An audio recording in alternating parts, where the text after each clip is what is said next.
Hey guys, it's Robin, R's Island Crafts, and welcome to my craft room. I'm pretty sure most, if not all of you, recognize what this is. This little noisy guy is a paper chain. I made this out of construction paper. I would say most of us have made at least some form of this in our lifetime, whether you were a Girl Scout or Boy Scout, or like me, you just made them because you thought they were cool. I've always loved paper chains. I actually made some tiny little mini ones for my itty bitty Dollar Tree Christmas tree a couple years ago. So this is something I happen to have the construction paper on hand. So I thought, well, let me try this out, right? But instead of using construction paper, let's upgrade this into a fabric one. So I started working on this fabric chain.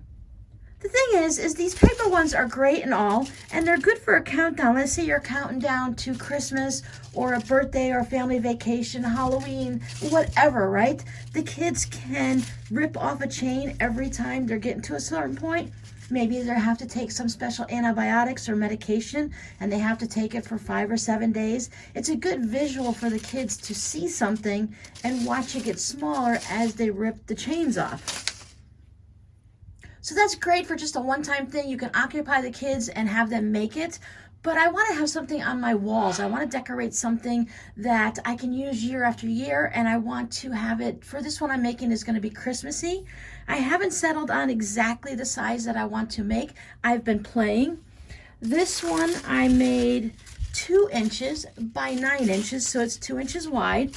And I thought, okay, but the chains are too close together. And I thought maybe just a little bit wide. So I made this 1.5 inches by 9 inches.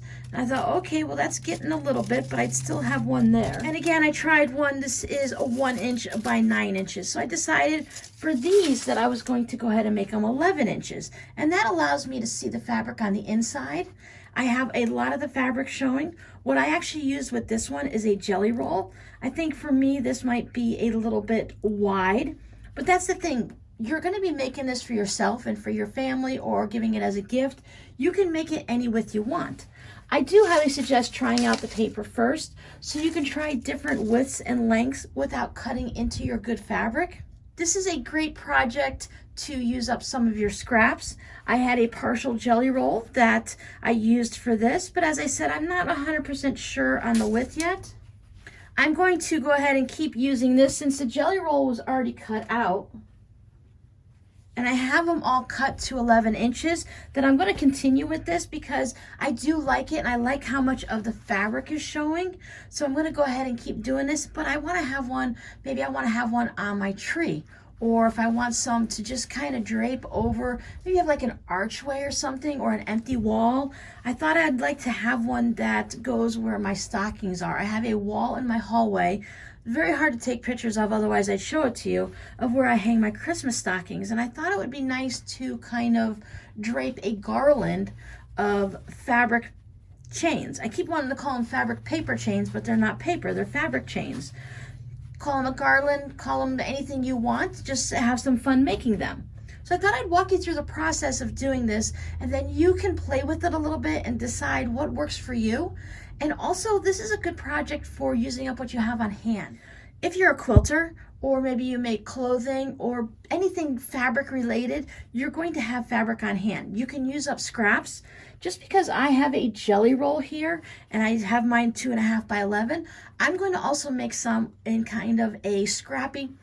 Remember how I showed you how to use those calculator strips where we sewed fabric down onto the calculator paper? This would be a great way to use up some of the papers that you've already made in the scraps. You can make them any width you want, or this one is 3 1/4. I can just go ahead and cut it down in half, and then I would have 2 strips that I can use to make my chains. You're basically already working with crumb blocks if you're using the calculator strip chains, but you can also just make crumb blocks. You can make, let's say I'm going with 11 inches, right? So I can go ahead and make a crumb block that is 11 inches, whether it's 11 by 11 or I make it a rectangle and it's 11 by 22. And then I can just cut my increments of whatever width I decide I want them to be. So if you want them to match your jelly roll and you just don't have enough because you have maybe 10 strips left over from a jelly roll project, you can go ahead and make some scrappy strips. make your big square and then just cut them at 2.5 inches, and then you can add them to this. Because when you're working on your chains, you have two sides. Maybe you want to have a nice scrappy side, and on the inside you want it to be solid. Or you can use your jelly roll strips that you have and put your scrappy ones on the inside, or mix them all up.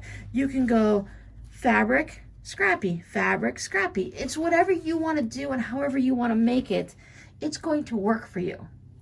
The way I am holding mine together, this one is just held together with Scotch tape just so I could see what it looks like.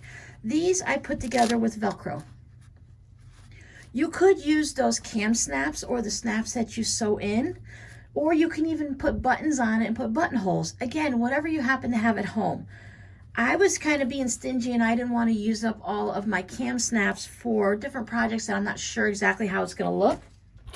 But I did happen to have this Velcro. It's 10 yards. It's 5/8 of an inch.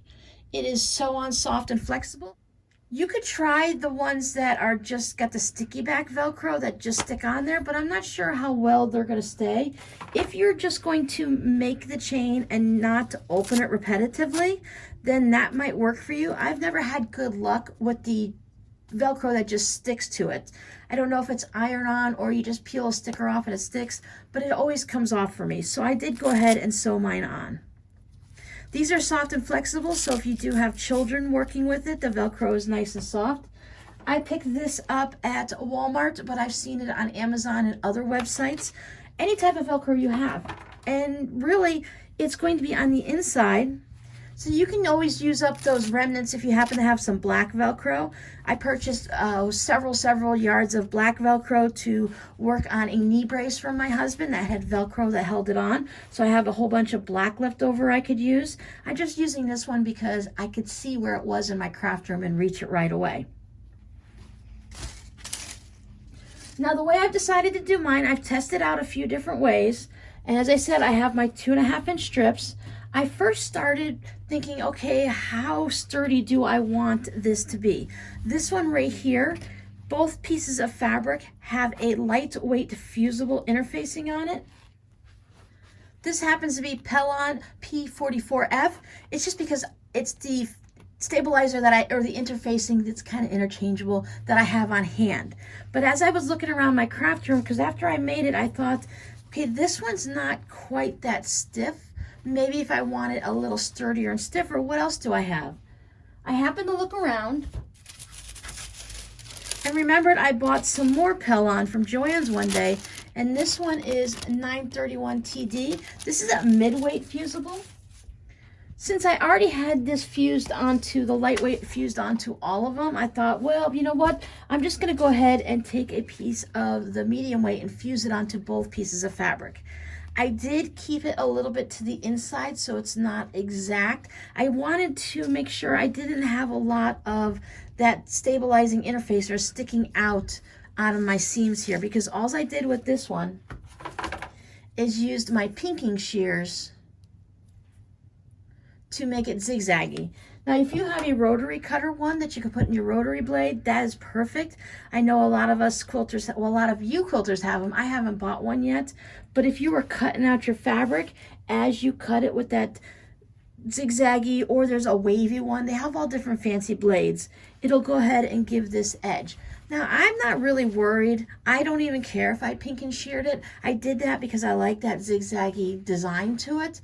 What I can do is, for me, it'd be fine to just go ahead and stitch around my piece and let it fray. If it frayed around the edges, I kind of like that fraying. I just like the way it looks when it gets a little rag quilt-like. That doesn't bother me at all.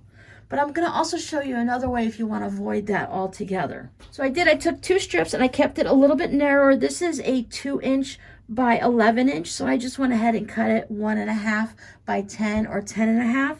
I'm not too worried how stiff it is at the edges here because it's overlapping where the Velcro is. So this one right here, you can kind of see how it looks. So I have the regular fabric. This doesn't do much to the fabric. It's very lightweight, so it doesn't do anything structurally wise. It does stabilize the fabric a little, but not a lot. This one has that mid-weight on, so I put it on both pieces of fabric. This one is You look for it. This one here has a piece of batting sewn in. I cut my batting so it would stay in the center. Once again, I didn't want batting peeking out. And that gives you this kind of a look. This is cotton batting. I do have a piece, just one piece in, so you could always double it up. If you have some fusible fleece, you could put that and fuse it to both sides, and that would give it a little bit. If you want it to be much stiffer, more like our paper here, you can go ahead and use a heavyweight fusible interfacing or stabilizer inside there.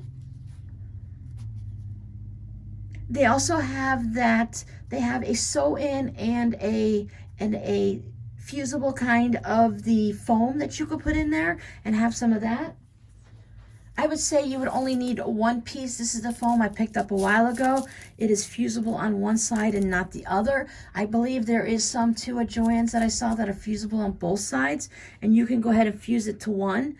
And the way I'm doing it here, then you just fuse your other piece of fabric to it. And as you can see, that would definitely give you a nice, it would give you a very thick ring. You might want to make it a little longer, but it would definitely make it nice and stiff.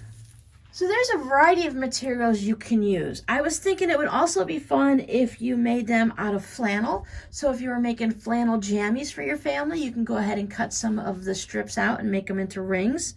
You could use corduroy. Corduroy would definitely give it a little bit more stiffness, or even denim. So I thought if you had denim on one side and your fabric on the other, that would work really good, especially if maybe you're having a 4th of July party or a birthday party.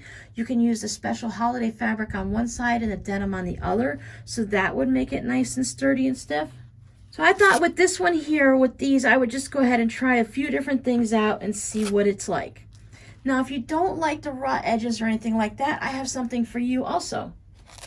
These are, of course, very simple to put back together. I think this would even be a fun thing to give the smaller kids after you make them. My kids always like to destroy things at Christmas time. So this one, I'm going to put this with the black on the outside. And this one, I'm going to have it on the inside. It'd be really fun for the little ones to just have something that they can tear apart and easily put together and not ruin your really good Christmas stuff that's been handed down from generation to generation. So the other way I was thinking is like when we make our straps for our handbags, we can go ahead and do that. This has no interfacing or anything on it. It is just the fabric. So once again, if I were to make it into a loop, it's not super sturdy. This one ended up being, about just an inch and a half. So if you want to use this process, we're going to have to work a little backwards. So if I wanted mine to be an inch and a half, I would have to have that multiplied by 4. So after multiplying the inch and a half by 4, I got 6 inches. So I cut this fabric 6 inches. I just happened to cut it at about 11 inches just because that's the one I was cutting all of them. So I wanted to see what it looks like. And for this one, now, I wanted my ends to be nice and neat. I didn't want to have any of the raw edges showing. So what I did is I folded it in. You can arbitrarily, whatever number you choose. You're not really going to notice if one of these is 11 inches and one of them is 10 3/4 or 11 1/4. They're all just going to blend together and not be noticeable. It might also give a little character to it. But I folded my ends in about 1/2 of an inch. I gave them a good press. You can take it over to the sewing machine and press and sew that little hem after you press it. I just left it pressed like this. So after I had that, I folded it in half, gave it a nice press with the iron. I like to use a lot of steam on handbag handles and stuff like that. I bring one edge in right to that center crease, give it a press, bring the next one in. I gave that a nice press, and one more time, and you fold it in half and give it a nice press. And that ends up with your strap for your handbag or for your little chain loop. And then you can follow along with the rest that I'm going to show you and put your Velcro or your snaps on here and then fold it over and you will have your ring. I think I really like this size here. I think that's what's going to be my preferred. I like the big and chunky like this for certain things. This would be nice if you used, you could use, I don't know, something like weatherproofing, maybe a vinyl tablecloth, or you could go ahead and use that PUL fabric that they make diapers out of. So if you happen to be making baby diapers or something, you have leftovers. I don't know if that's still what they use for them, but it's waterproof. And then you can hang it on a tree outside or on your bushes along your porch. And I think then the big chunky ones would be nice. But I think for what I want around the house, I'm going to go ahead and stick with the little 1.5 inch. I do like folding this over and everything. The thing is you have the same fabric in both spots. You could sew 2 pieces of fabric together so that this half was one color and that half was the other. But I think I would find a different way to do this just so that I could have fabric on both sides. I really like how when you're looking at this, and when you're, no matter where you're looking, you're going to see some fun colors and everything, and they're all different. Another way you could do it is, if you don't mind turning things, is this is a similar way that we can get this look without having our pinked edges or anything like that. You can take your 2 strips, right sides together. So we have our right sides together, and you can sew all the way around and leave yourself a little turning space. Turn them right side out, and then go ahead and stitch around the outside. You can just leave one end, and then if you have that turning tool, you can grab it and turn it. Otherwise, if you just leave a spot here, you'll be able to use your fingers or hemostat to grab either end. There's lots of different videos on how to turn a tube easily. But when you turn it all around and then top stitch all the way around to close up the hole, you'll have something that looks like this. As I said, I really like this look. I think if you had 2 of them together, it's going to add a little durability to it without having any of the interfacing. It's just not going to be super stiff like our rings here. So these are going to really stay like this. And these are a little bit more loosey-goosey. But I think when you're hanging them and you're letting gravity take a hold of stuff, I think it's going to actually turn out okay. I don't think it's going to be that much of a problem. So what if you're not a quilter and you don't have all these fancy interfacings and stuff like that? What can you do? As I mentioned, there's fusible fleece that you can use to replace the batting on the inside if the batting is the way you go. So why can't you just put a regular piece of fleece inside, right? It'll do the same thing. You may have to maybe put a little line of glue or something to hold it in, or put a long stitch through here, make them really long and then take them out afterwards. Use a bunch of pins, whatever's going to work for you. So you can use that. You can use flannel. If I said you use the denim or the corduroy, that's going to make it nice and sturdy so you don't have to. So just kind of look around your house and see what you have left over that is people have outgrown, or they have holes in the knees of their jeans or something like that, and go ahead and repurpose them. That's a great way to do a project like this when you don't have anything. You don't want to leave the house. You're just going to use what you have in your house. And if you don't want it to be an advent type one where you can take it apart, you can go ahead and stitch these together and just leave them like this. You may have to either be a little fiddly at the sewing machine or do it by hand, but it can be done. You can actually do the whole project by hand. So let me show you sewing one together.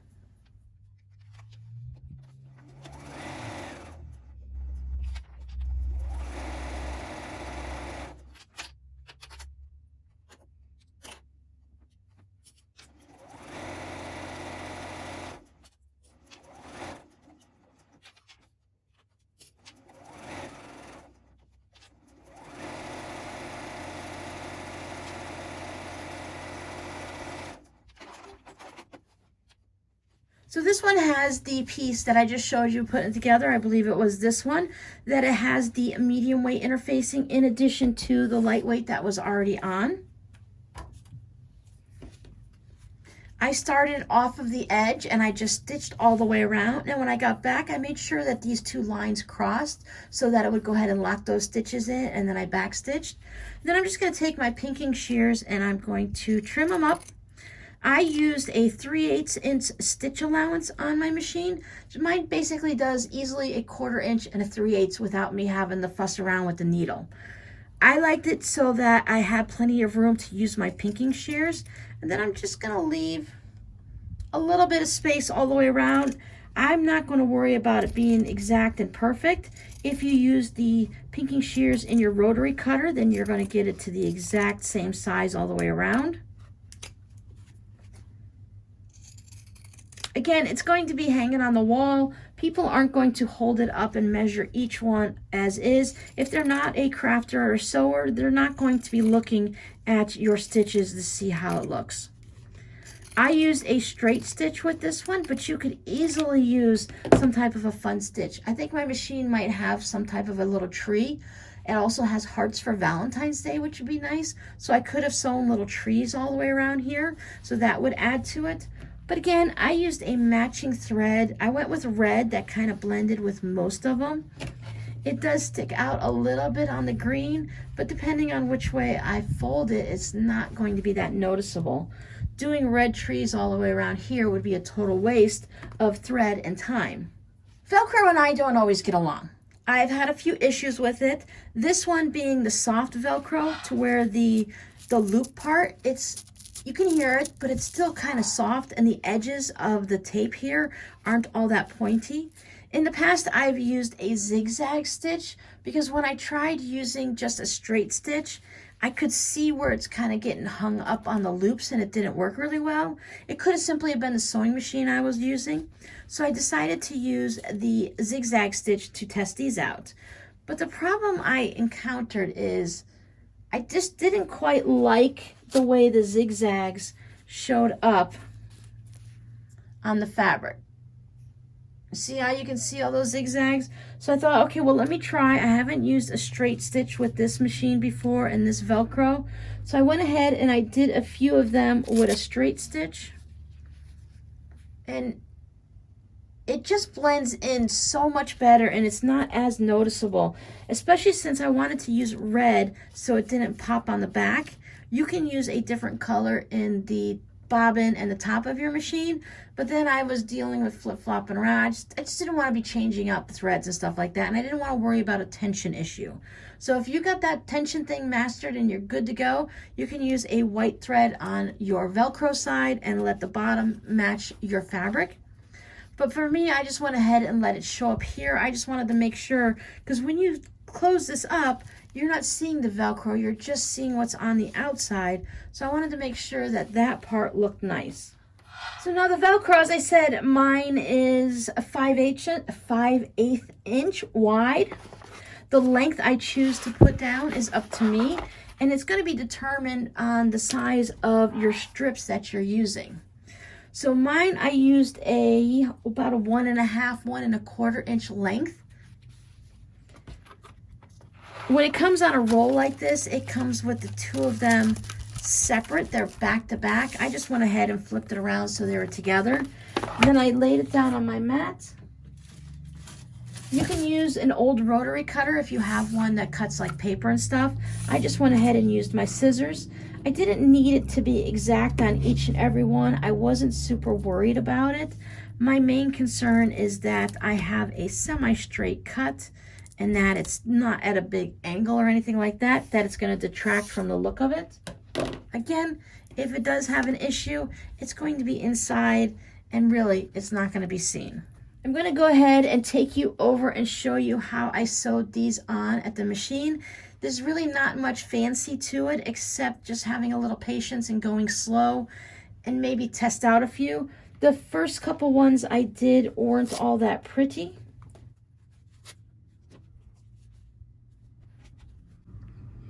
I guess they're not as bad as I thought they were because now I can't see them.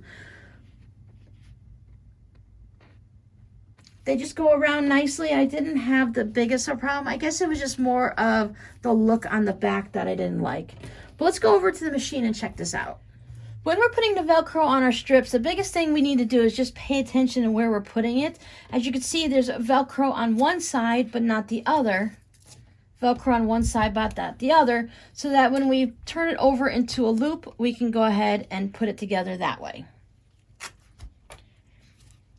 For me, it didn't matter which was which because I hadn't decided which was going to be on which side and whether or not, for this one I know I'll want the green stripes to show on the outside because I like it a lot, but I might want this on the outside. So I don't think it really matters that much which side gets the hook and which side gets the hook and loop.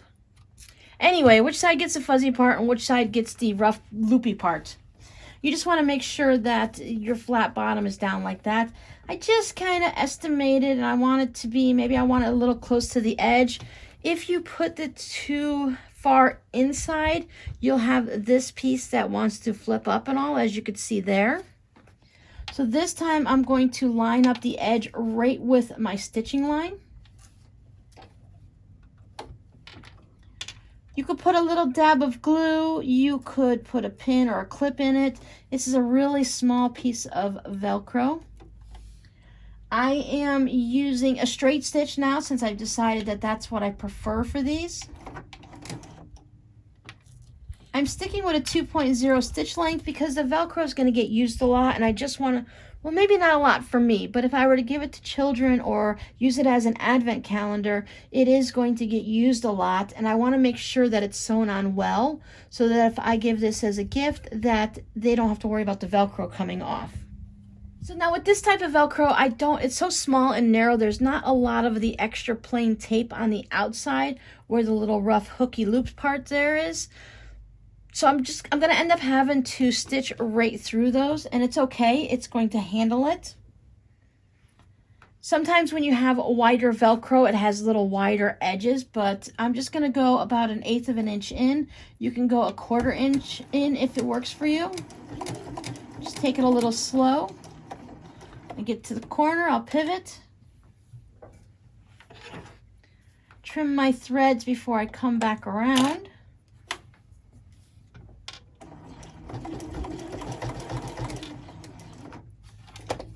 I think having it stitched in a relative straight rectangle around is more important than exactly where you stitched it.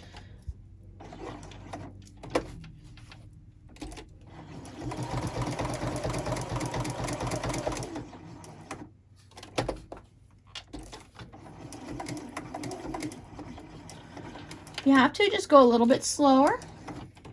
And when you get to the end, I backstitch so that, again, none of the thread pulls out and it doesn't fall off when someone's using it 3 years from now.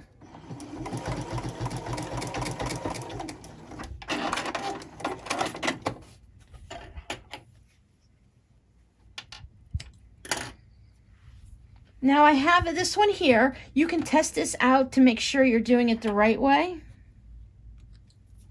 by simply taking this over and bringing it around. So if I'm going to close it into a loop, I have this one here, then that means I need to put the other one on here. Flip it over, I've got it over here on the left.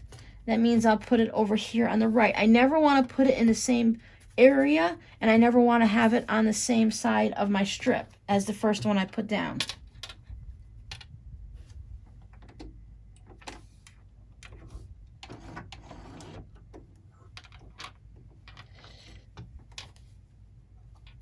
Just bring my threads up so I don't have a mess on the back of my fabric.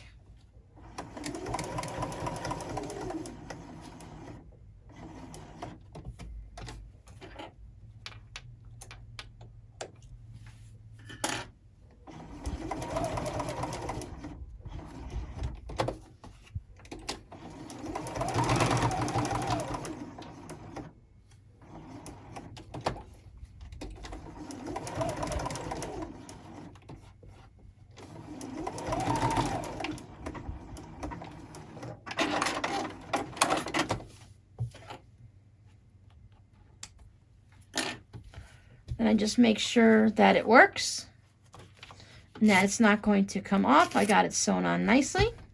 So now if you were putting snaps in, you'd do the same thing. You'd want to make sure that you'd have the one male end on the inside, and then you'd flip it around and have the opposite end, the female end, this way, so that you went together this way. Again, you can go ahead and just hold them in place and test it out to make sure you had it right. I really like that these are reversible, that I can choose to have them go any way I want. And maybe I might want to do it one day one way and another a different way. This is really good for the homeschoolers or for any of your toddlers so that they can learn like the AB pattern.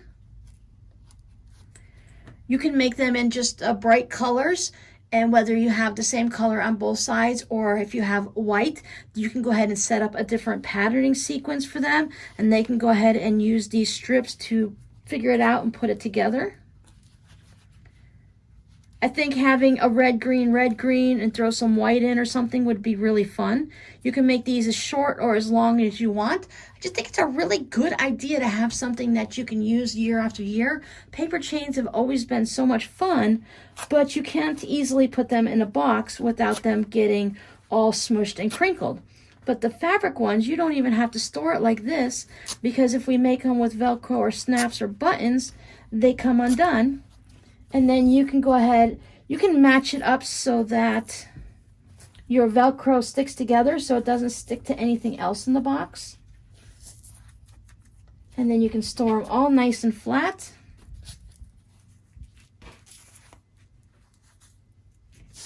So they can easily be stored nice and flat, even if you have 100 of these. If you have when you go to school, they do that 100-day challenge thing, where on the 100th day of school, they have to bring in 100 pennies or 100 M&Ms or 100 something. You can go ahead and make a small chain. You can make it so that these aren't quite as long and make them a little narrower. I think the ratio between the width and the length is something that you can play with.